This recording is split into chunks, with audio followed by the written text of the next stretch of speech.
नमस्कार दोस्तों।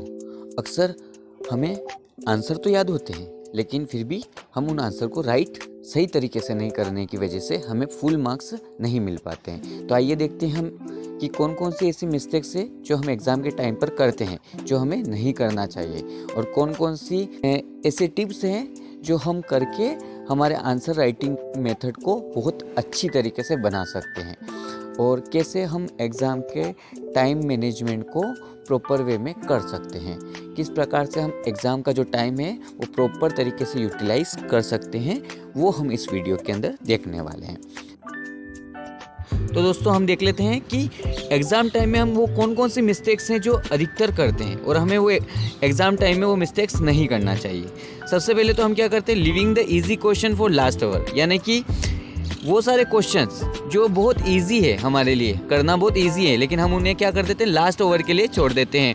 हम ये सोचते हैं कि लास्ट टाइम में कर लेंगे, लेकिन क्या होता है कि जब हम डिफ़िकल्ट क्वेश्चंस पहले करते हैं तो वो जो सरल क्वेश्चन हमें आते हैं वो भी हम भूल जाते हैं। तो हमें ऐसा कभी नहीं करना चाहिए। जो इजी क्वेश्चंस हमें आ रहे हैं वो हमें पहले करना चाहिए।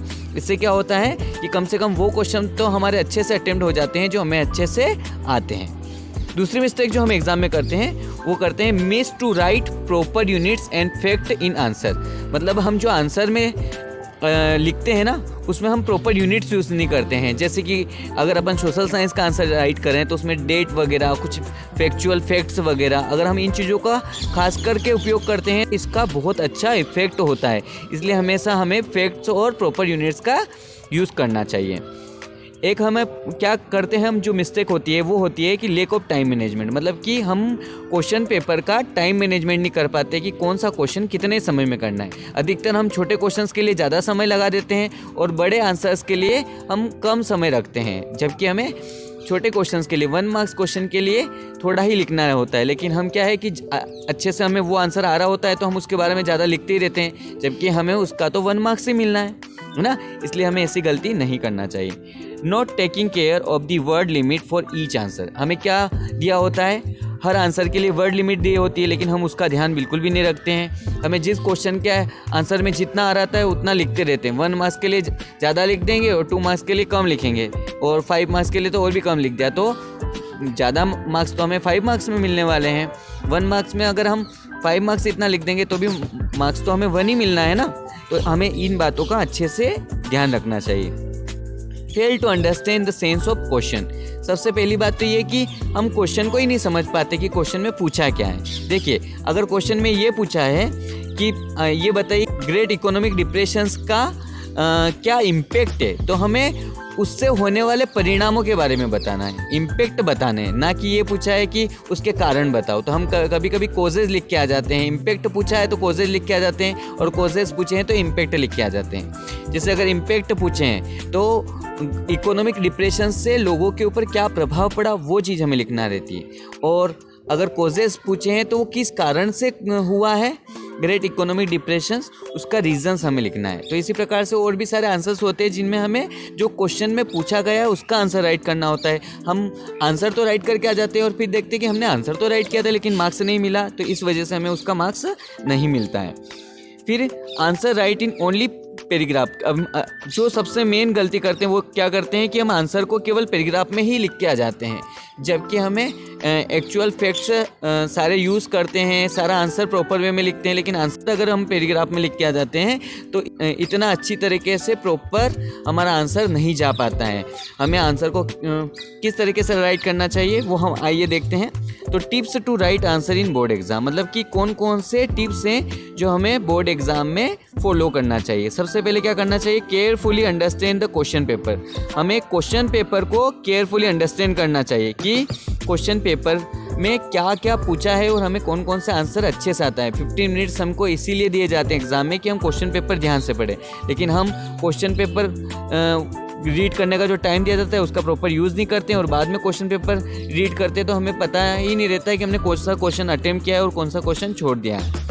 उसके बाद use point, heading and underline. सबसे मेन चीज़ जो है आंसर में आपका वो यही है कि आंसर के लिए आप क्या यूज़ करो, पॉइंट्स यूज़ करो, और हो सके तो हेडिंग यूज़ करो और फिर पॉइंट लिखना स्टार्ट कीजिए। और जो आपको लग रहा है आंसर में कि ये इम्पोर्टेंट चीज़ है उसको आप क्या कर लीजिए, अंडरलाइन कर लीजिए, ठीक है। कोई भी स्पेसिफिक टॉपिक या कंटेंट अगर आपको लग रहा है कि ये बहुत इंपॉर्टेंट है ये, तो उस पर अंडरलाइन कर लीजिए, है ना। आंसर में हेडिंग का यूज़ कीजिए और पॉइंट का यूज़ कीजिए, ठीक है। और सबसे इम्पोर्टेंट चीज़ कि आप पहले कोई भी आंसर अगर आप राइट कर रहे हैं तो उसका इंट्रोडक्शन बताइए, फिर पॉइंट यूज़ कीजिए और फिर थोड़ा सा आपने उस आंसर में क्या कहना चाहा वो कंक्लूजन भी बताइए। तो इससे आंसर भी आपका लॉन्ग होगा और बहुत इफ़ेक्टिव आंसर भी होगा। तो ये चीज़ का आपको ध्यान रखना है। Make sure to attempt all question. Social science में आप ये कोशिश कीजिए कि आप सारे के सारे क्वेश्चंस अटेम्प्ट कर पाएँ। अगर आपके पास समय नहीं बचा है तो वो आंसर पहले कर लीजिए जो आपको अच्छे से आते हैं। बाद में अगर आपके पास समय बचा है तो सारे क्वेश्चंस को अटेम्प्ट करने की कोशिश कीजिए। जितने अच्छे से आप अटेम्प्ट करोगे उतना अच्छा है। उसके बाद avoid over writing and use clear language. सबसे बड़ी दिक्कत हमारे साथ ये आती है कि हम ओवर राइटिंग बहुत कर देते हैं, काटपीट बहुत ज़्यादा कर देते, पर अच्छा इंप्रेशंस नहीं जाता है और हमारे मार्क्स कट जाते हैं। और हम लैंग्वेज भी रफ लैंग्वेज बहुत यूज़ करते हैं, जबकि हमें एनसीईआरटी लैंग्वेज का यूज़ करना चाहिए आंसर को राइट करते टाइम पे। इसी से हमारे आंसर जो है वो परफेक्ट वाले होंगे। फिर डोंट फॉरगेट टू रिवाइज। सबसे इम्पोर्टेंट चीज़ कि हमें लास्ट टाइम 15 मिनट जो मिल रहा है उसका यूटिलाइजेशन हमें किस लिए करना चाहिए, रिवाइज करने के लिए कि हमने जो लिखा है क्या वो प्रॉपर वे में गया है, क्या हमने सारे क्वेश्चन अटेम्प्ट कर लिए हैं, क्या क्वेश्चन पेपर में जो पूछा गया है उसी के अकॉर्डिंग हमने क्वेश्चन को राइट किए हैं। ये सब हमें लास्ट टाइम पर चेक करना चाहिए। बिना आंसर को चेक किए हमें आंसर शीट छोड़ना नहीं चाहिए। तो हमें क्वेश्चन को पूरा अपनी आंसर शीट को एक बार रिवाइज ज़रूर कर लेना चाहिए कि हमने क्वेश्चन पेपर से रिवाइज करना चाहिए। फिर क्वेश्चन पेपर लेके सारे आंसर चेक करना चाहिए कि हमने सारे क्वेश्चन अटेम्प्ट किए कि नहीं किए हैं। अगर और में दिए हैं तो उसमें से एक करना था तो एक ही किया है, या जो क्वेश्चंस दिए हैं वो सारे क्वेश्चंस हमने अटेम्प्ट किए हैं कि नहीं किए हैं, है ना। मैप को अच्छे से फिल किया है कि नहीं। और हमारा आंसर राइटिंग का मेथड ये होना चाहिए कि हम क्या करें, हर आंसर के बाद कम से कम एक लाइन छोड़ दें ताकि बीच में गैप नज़र आए, तो दूसरा आंसर क्लियर नज़र आए कि ये आंसर यहाँ से स्टार्ट हो रहा है आपका। Best of luck, thank you so much.